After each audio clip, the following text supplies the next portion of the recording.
I am Malcolm Brown. My job is Junior Software Engineer at Realtime Worlds.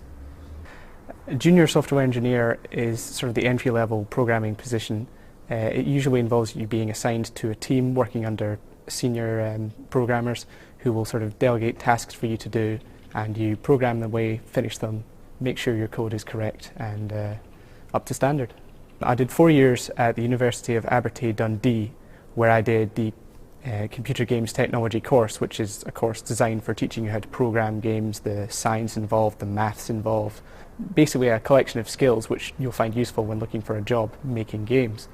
So I graduated from that, and they do a local competition called Dare to be Digital, which runs over summer, and basically teams of university students, either postgraduate or current students, get together in teams of 5 from universities all over the world. The basic premise was to create a prototype, a demo, even a sort of working concept of a game with just the bare minimum of stuff to get your idea across. And it was 9 till 5 every day. It was like a job. Sometimes 9 till 6 and sometimes 9 till the following morning. It was actually quite close to how development can be, especially towards the end when the big crunch is coming. We've got 3 days, we've got to produce a trailer, we've got to produce concept art for them to hang on posters, and we've got to make sure the game doesn't have any bugs.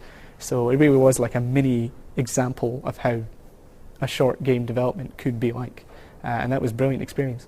Our team managed to win, and we won a sort of BAFTA Video Games Award and got to go to the ceremony in London, and it was absolutely great fun. And before we actually went to the ceremony, I sent my CV off and sort of hoped, I hope I get a job out of this.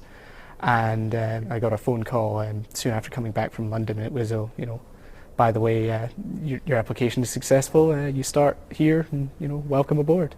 This is what I want to do. I want to make games for a living. I have a sort of passion for it, I enjoy doing it, and now I'm here doing it. It was quite a shock to sort of arrive and, these are the things that are expected of you, and it was like, oh, I've never seen this in my life, I don't know what this is, and we were never taught this in university, and quite a lot of people sort of realise that, and I think it's kind of, the university course was enough, but there's always so much more you can learn, and you arrive here, and it's good to have the seniors pass down their experience so that the juniors can learn from it, and I think that a lot of that goes on here. There's a debate whether, if you want to get a job in the games industry, is university useful for certain things, and for some things it is, but there will always be sort of some things that you can only really learn by working here. It's one of those catch-22 situations where, like all jobs, you need the experience to really work at the job, but the only way to get the experience is to get the job in the first place. I took advanced higher maths, and some of my friends took it as well, and we realised it was very, very difficult. But it was very useful to take, because when we got to university and we went to the maths class there, I was shown things that, well, hang on, I've done this, so this is going to be really good, and it gave me quite a good sort of preparation for moving into university level maths, which is what the games course focused on. I think I was incredibly lucky. I know I have a few friends who've sort of, they've had the same background as me, and they've applied for the job, but they've been put in a sort of lesser position, a QA position.